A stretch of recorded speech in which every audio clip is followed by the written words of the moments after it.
Horacio Salaverry es presidente de Carvap, está en línea. Horacio, buen día, ¿cómo le va? Buen día, ¿qué tal? Un gusto saludarlo. Bien, bien. Bueno, aquí estamos, viviendo, veo para el sector otra vez un escenario de auténtica locura entre temas de retenciones, amenaza de aumento de las mismas, prohibición de compra para supermercados Coto de actuar en Liniers y condicionamientos que ya se habían vivido con intensidad en la etapa Moreno, ¿no?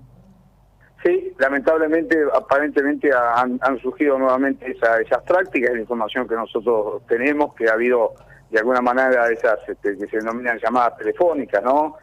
Llamadas o hablar al oído sobre el tema de cuestiones de retirar operadores del mercado en base a tratar de alguna manera de que haber menos operadores en el mercado esté más complejo y tirar a la baja, ¿no?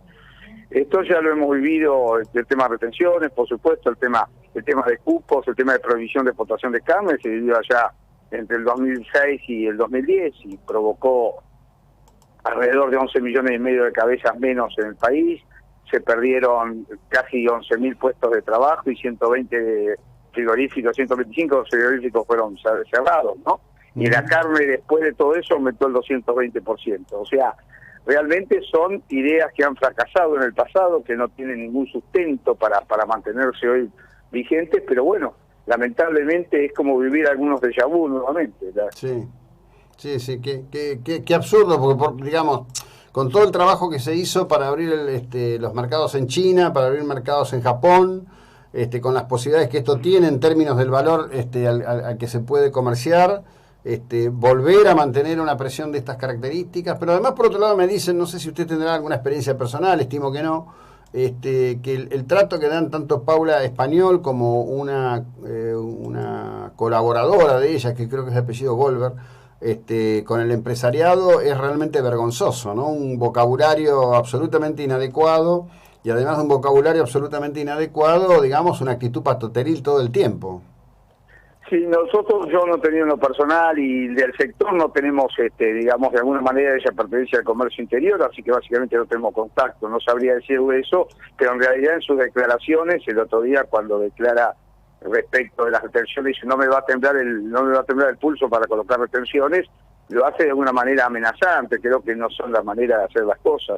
En realidad si hay que corregir alguna cuestión o si hay que de alguna manera tratar en esta pandemia que estamos viviendo de poner el hombro cada uno, hay que estudiar en el caso de cada producto la cadena en su totalidad y no básicamente solamente la parte que es el productor, ¿no es cierto? Se imagínense que la cadena cárnica tiene alrededor del 32-33% de impuestos en todo el trayecto. Y la carne no explica más entre el precio del productor al precio del consumidor, nada más que el 23%.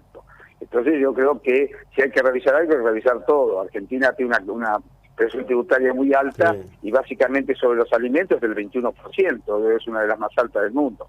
Entonces aparece la idea de cómo juega cada uno de los actores dentro de la cadena y cómo juega el Estado, digamos, con de alguna manera, con esta idea de 33% en la carne, ¿no?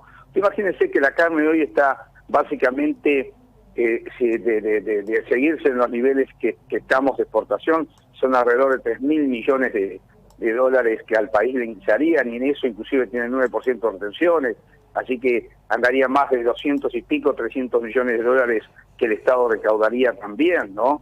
O sea, a ver, para ser claro, el Estado Nacional, con la diferencia del precio de los commodities, que a veces hasta se reniega de los precios de los commodities cuando Argentina vende, es como alguien que vende caramelo y le quieren pagar más los caramelos y se enoja.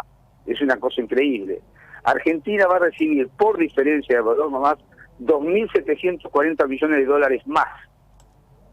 Claro. Imagínense si es decir, ese dinero ya no es un dinero que directamente que le ingresa al fisco en base a una pandemia con la que vivimos, a las necesidades que existen, realmente tiene una valorización extraordinaria, algo que no estaba previsto en el presupuesto nacional no preveía, digamos, gastos especiales para la pandemia. Bueno, hay por parte del sector agropecuario un aporte mayor de 2.740 millones de dólares y todavía se sigue hablando de retenciones.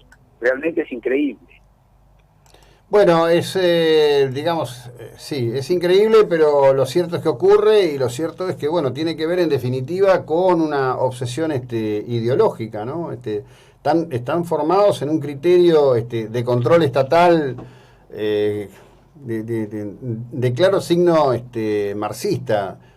Choca porque, bueno, porque la sociedad argentina culturalmente es absolutamente otra cosa y porque hay sectores muy establecidos, en definitiva, y muy firmes en su modo de actuar, ¿no? Pero...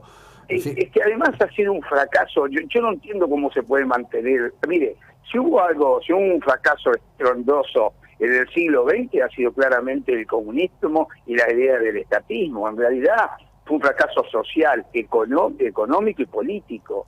Y claramente insistir en no mirar el mundo. A ver, usted toma dos países claramente comunistas, como son Vietnam y China, y tiene una economía capitalista peor, dijo, digamos una economía capitalista más fuerte casi que Estados Unidos mismo, inclusive con un concepto aperturista casi mayor en algunos casos.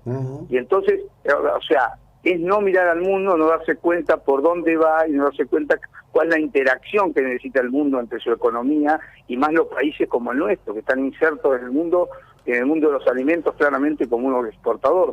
Cuando usted empieza a cerrar mercados, poner cupo, empieza a perder mercados internacionales y eso después no se recupera. Mire, hablando desde el punto de vista ideológico, hay un tema que es un detalle. En realidad, algo que sucedió y realmente fue lamentable fue cuando se cerró la exportación de trigo. Cuando se cierra la exportación de trigo, en Argentina los productores de Pringle, de Pigüé, de Tres Arroyos, no podían vender trigo porque nadie lo compraba, porque no se podía exportar. Ahora Brasil, que es el primer comprador nuestro, ¿sabe quién le compró a Brasil? ¿Quién le compró? A Estados Unidos.